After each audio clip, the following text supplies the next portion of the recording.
Okay, now you can start your presentation. Okay. Good morning, everybody. I am Murtaza Sheikh Ali, representing Cedar Consulting, and I would like to thank the organizers to provide me an opportunity, who's provided me an opportunity on this fantastic platform, the Africa BankTech Summit. And it's an interesting session talking about banking post the COVID-19 pandemic and during and post the COVID-19 pandemic. So I'll dive into the presentation. Basically, just three broad sections. I'll give you a background and overview of in terms of what we've been facing, more at a generic level, and then also in terms of the banking level. And then we'll look at the trends and the road ahead for banking, especially in Africa.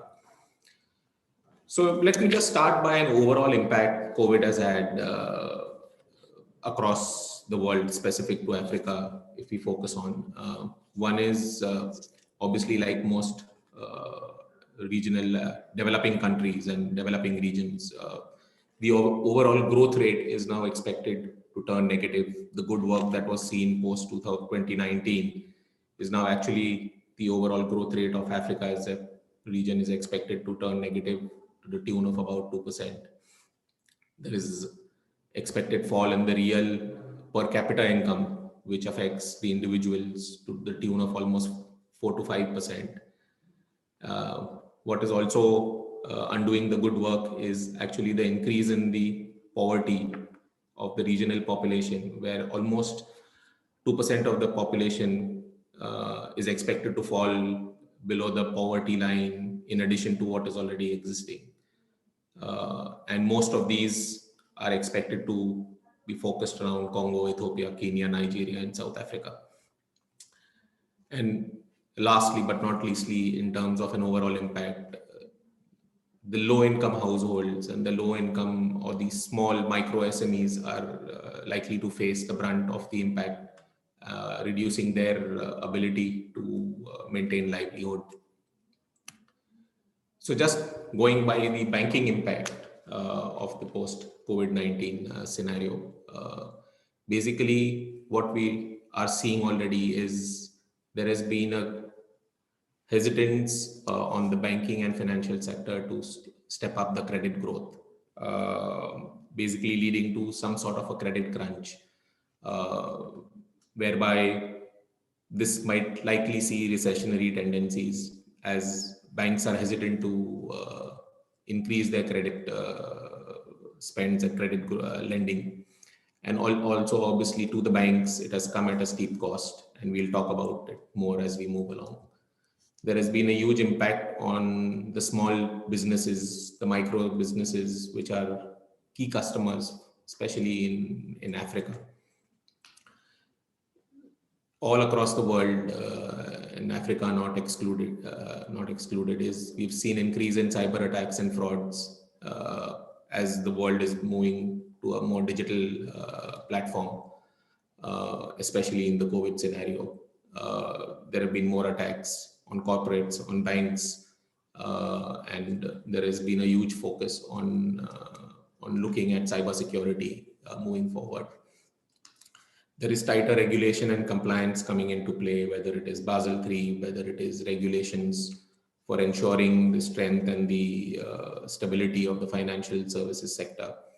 The regulators have been putting in place regulations to ensure continuity, to ensure there is no breakdown in the financial services mechanism and the structure. We also see an increase in credit risk defaults. As we said, incomes from SMEs, micro businesses, individuals have all fallen due to the impact of COVID, especially across multiple business sectors. And that has basically led to an increase in credit defaults, inability for individuals to repay back their loans, whether those could be mortgage finance, that could be personal loans, their credit card outstandings, inability for small businesses to pay back what they owe the banks in terms of their minor overdrafts or facilities they would be having due to the fall in income. Another big thing that the COVID has led to is basically a drastic or a sharp reduction in footfall in the branches and the ATMs. A lot of work or a lot of transactions have actually moved digital, have moved online because of the inability of people to access branches. A lot of them have had to close down due to the impact of COVID. So there has been a sharp increase in digital transactions, sharp increase in number of in the usage of electronic channels across all channels. And the overall banking model has got practically impacted a lot, and we will see that in the next page. Banking as we knew it has changed a lot in the last 2 years. And basically banks are now looking to save costs by adopting modern technology, by moving on to digital, by reducing their cost of serving the customers, whether it is through brick and mortar and branches, whether it is through channels which are more expensive. They are trying to save costs through moving on to digital channels, whereby it's led by the customer rather than served by actually people in branches. Going ahead and looking at basically the government action post the COVID-19 scenario, there have been relief measures that have been announced for SMEs, and this was highly required, especially in Africa, where there is support for microfinancing, for SME financing, structurally either directly for the sector or indirectly through the financial institutions. Regulatory and compliance area has seen a huge focus. There has been strengthening of the capital base, lowering of base rates. Regulation in the region was anyway on the way up and improving over the past 10 years, and this has seen further focus.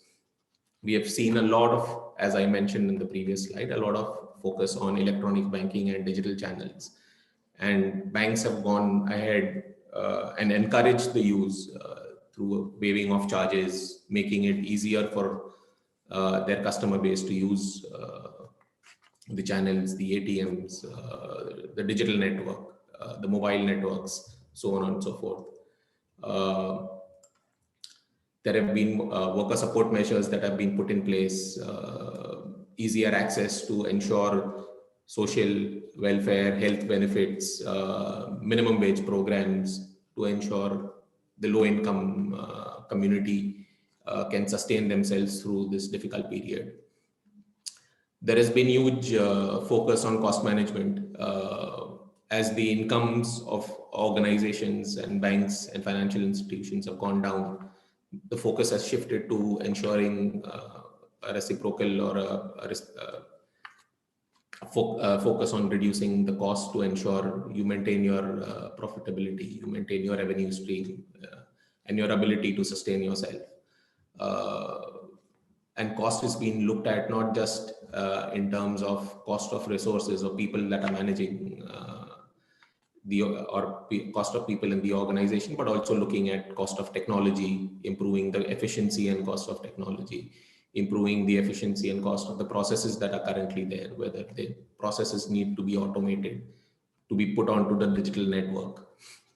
And also the cost of finally the real estate that the bank and the financial institutions are incurring, whether do we need the number of branches that are currently there, can we really rationalize the amount of channels that we have, the branches that we have, the real estate, the corporate offices, and so on and so forth. Work from home is now a reality that we are all facing.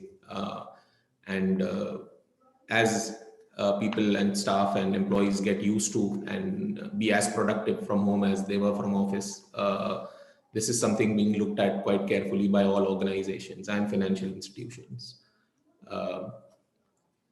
Reducing down payments. So basically the financial authorities have encouraged banks and have given SOPs to financial institutions to ensure the payments and the installment payments the repayments for individuals, microfinance companies, SMEs have some relief in terms of either being reduced, getting a holiday period, getting some waivers so that they can see through this difficult period till regular income flows in. Managing risk and compliance in this scenario has been very difficult because people have been used to the processes whereby files, papers were flowing through. Now credit has been, or credit approvals, risk process is all online, digital. People need to look at data, people need to look electronically, look at artificial intelligence for scoring, and that has been a key focus area we'll talk on as we move along. And obviously the reduced interest rates scenario has also impacted the financial institutions. There is reduction in new borrowing and the new rates being made available to customers, whether for refinancing or for new facilities, will obviously lead to reduced margins for financial institutions. So to look at what all of this is having an impact on the banking model or model for banks is basically the risk-weighted assets have been impacted by higher charges because of the volatility, because of the counterparty risk, because the risk of organizations and their facilities and their lending has been redone based on whether it is IFRS, whether these are various compliance requirements. They are facing a higher charge. Banks' loss allowances have been negatively impacted because now they've had to allow for or provide for a larger share from their revenues. Their non-performing assets have gone up. They were already at high levels in 2019. Africa was seeing at about 11%. And now that's expected to actually move up above the 15% mark. So there's a drastic increase in the NPA levels. And also, as I mentioned before, there is reduced willingness because of the increase in risk, especially in the SME and the microfinance and low-income sector. There is reduced willingness to lend and provide fresh facilities. And they would rather sit on cash and liquidity and capital rather than lend to risks which are more questionable, which is basically leading to crash crunch, leading to recessionary tendencies in many of these economies and regions. Then, as I mentioned, the margins have come under particular pressure for all banks. The interest rates have gone down. The ability to repay has gone down. They've had to discount in many cases, provide customers restructuring for their finances, for their loans and facilities. This has led to a decline in yield on the asset due to competition, whether it is mortgage, whether it is putting the assets into investable grade assets. The net interest margin of the banks and profitability has come under severe duress. As we mentioned, there has been increasing stress on the quality and profitability of the assets. The daily wage earners have been hit the hardest.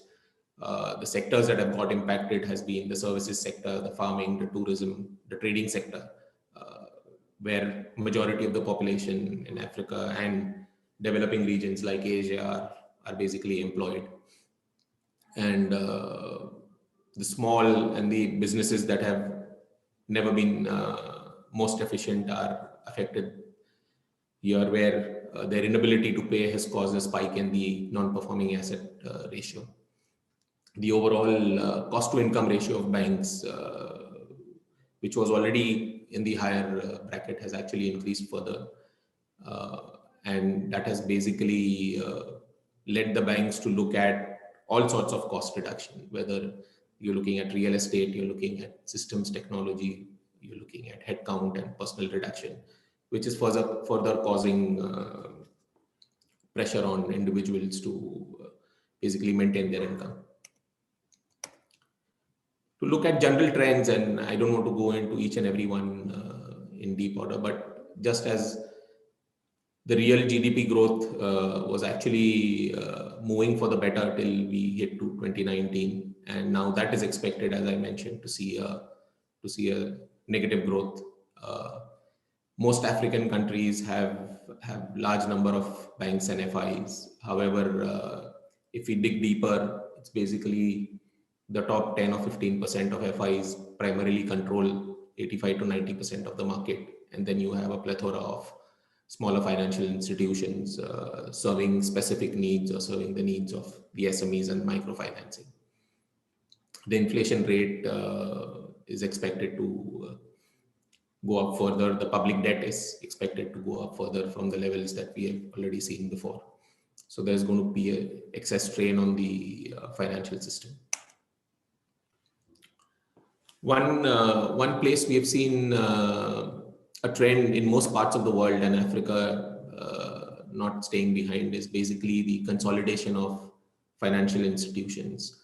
So we have seen a few mergers in across 2019, 2020 in Africa too, where we have seen Kenya's central bank approving the merger of the Commercial Bank of Africa and NIC Group. We have seen Bank ABC and KCB in Tanzania merge. We've seen Standard Bank acquire 35% in TradeSafe. We've seen KCB and BPR, Access and Transnational Bank. Goldman Sachs acquiring stake in Capital Bank. So this is a trend which is likely to continue and probably see a lot of activity in based on the reports coming in, not only in Africa, but we've seen this trend across Middle East. We've seen this trend across Asia and the developing economies, which will probably lead to larger, more stronger financial institutions, might lead to obviously reduction in number of financial institutions, but will be more stronger financially stable organizations. Now to look at in terms of where the banks have been moving in terms of fintech technology and their investments over the past few years, and this I'm comparing Africa to the global markets. So universal banking solutions, we've seen across the last 2 or 3 years, large number of banks undergoing either upgrades or changes in their core banking solutions. We've seen Standard Bank, we've seen National Bank of Egypt, Bank of Africa. Some of the key suppliers to the African region has been Temenos, has been Oracle, has been Part Solutions, has been ICS, Sopra, and Neptune. So these have been primarily the solutions of choice or universal banking solutions of choice across the last 2 years for banks in Africa. As you see, I mean, in most of these solutions, you will see a downward trend in 2020 for obvious reasons, but it's expected once you move into a post-COVID environment, it will pick up the trend that we saw from 2015 onwards, which was banks looking to replace old technology and old systems with newer versions and newer generation technology, especially core banking, which is basically the backbone of most organizations, financial organizations. Looking at wholesale banking, we've seen some change in African countries, lesser transactions, probably 10% of global transactions, but we've seen banks change. We've seen Edgeware, which is an Infosys company, Profile Software, Finastra, Oracle, Calypso, being very active in this space over the last 2 years. These are large international companies, and the good news is that large international companies now see Africa as a key potential area. They see an opportunity to provide most financial organizations with the latest in terms of technology, in terms of digital enablement and systems, whereby they can be on a similar pedestal as most banks across other developing regions in Middle East and Asia. Private banking obviously is seeing a little bit of action over the last 2 or 3 years. Systems here in Africa, obviously, most of what happens in private banks is typically your universal banking systems get used for private banking too, but there are certain specialist providers like ERI Bank Air, Ebix, Finastra, providing solutions over the last 3 years to some of the key banks here. Bank One changed, FNB changed, NetBank in South Africa, Prime Bank. So you've seen some movement in private banking too. I expect this to grow over the next few years once COVID stabilizes and as wealth management becomes more and more critical. This is the area where everyone has seen very, very rapid growth up to 2019. Obviously a downturn in 2020, but this is where there is most action across most developing regions. We've seen the global providers, whether it's Backbase, Oracle, Infosys with Edgeworth, Temenos, present in Africa and working with banks in Africa. There has been large amount of change that has already taken place, and that digital change is now continuing. The good news is that while we first looked only at enablement of digital processes for the customers at the front end, more and more back-end processes are now being also put through the digital platform and digital enablement, whereby you're seeing STP or straight-through processing right from customer initiation right up to their service delivery in the back end. And that's basically what is also required as we move on. We'll see in COVID period and post-COVID period to improve efficiency, improve revenues, and reach a larger population base. Digital and mobile enablement will help. Similarly, these are the lending systems. And we've seen, again, in this area, Oracle, Nucleus Software, FICO, IDA, which is Intellect Design Arena, X Finance, put in their and sell solutions to large financial institutions here, whether it's in North Africa or South Africa, you're looking at East Africa. People looking to ensure that the lending process, enablement and digitalization, right from customer initiation to their credit scoring, to their credit assessment, and eventually their processing is all on the system and automated along with relevant document management system integration.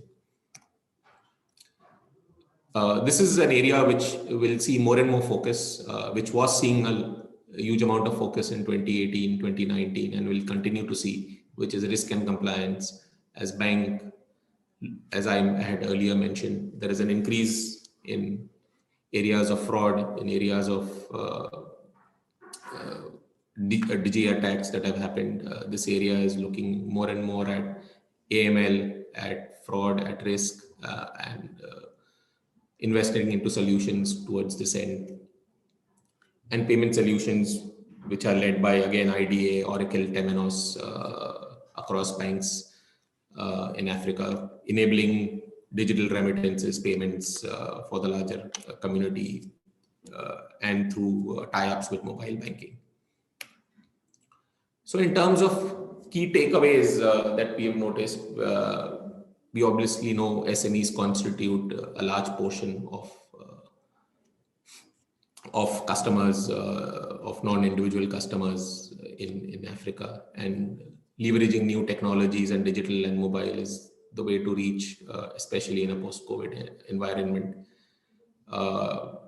We did see top few banks constitute a large part of the market, and microfinance and SME institutions playing a significant role outside of that to improve the reach to population, especially in rural areas.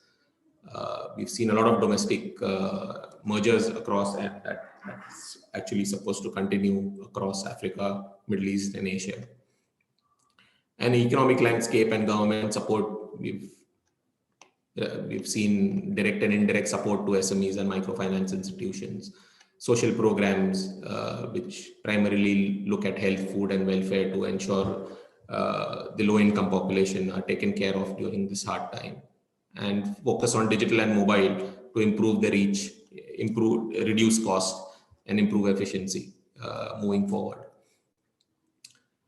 So basically, this is just the last few closing slides in terms of outlook post the COVID era. In terms of what we have seen, we'll see consolidation across borders. within the country, certain larger or financial institutions looking to specialized institutions to improve their offering, to improve their reach. We will continue to see regulatory regimes looking to AML, to compliance, to ensuring reduction in risk and fraud, and improving overall corporate governance of each financial institution. The good part is there is increased customer focus through innovation, through use of AI, through use of machine learning, which will improve the use of alternate channels and reduce the load on branches. Over the next couple of years, while we might see challenging credit growth, the statutory authorities and bodies are still putting in play policies to improve that. Most financial institutions are heavily looking into cost efficiency and operational efficiency to reduce costs and meet or ensure they survive in an environment where revenues are under pressure. And they are rethinking of business models and ways to do that. Digital is one of them. And obviously capital and fundraising activity is being assisted by regulators to ensure that there are capital reserve requirements are being looked at, funding and bonds are being looked at to ensure that there is ease of capital availability, there is fundraising possibility for financial institutions, especially for improving credit growth. We've seen digital banks across Africa come up, and this is one area where we'll continue to see growth, whether it is in South Africa, whether it is in Uganda, Nigeria. We've seen a lot of growth in digital-only banks, whether part of large organizations or standalone digital organizations. We've seen in developing regions, especially in Middle East and Asia, now even Africa has seen that growth and will continue to see that. And last but not the least, in terms of fintech activity, this fintech activity, there are more and more fintech players now partnering with financial institutions across Nigeria. We are granting more licenses to payment services banks. In South Africa, where now mobile point of sale MPOS players like Yoko and iKoko are making inroads into the SME market.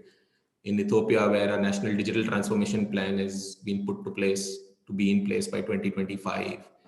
In Egypt, in Kenya, and all major financial centers, fintechs are now playing a larger role, partnering with financial institutions and bringing efficiency, bringing new products and services to a larger population base. So that was it. I thank you very much. I hope I could shed some light in terms of where banking is headed to in the post-COVID era in Africa. And I'll be happy to answer questions offline or through emails as that may be over the course of this conference. Thank you so much.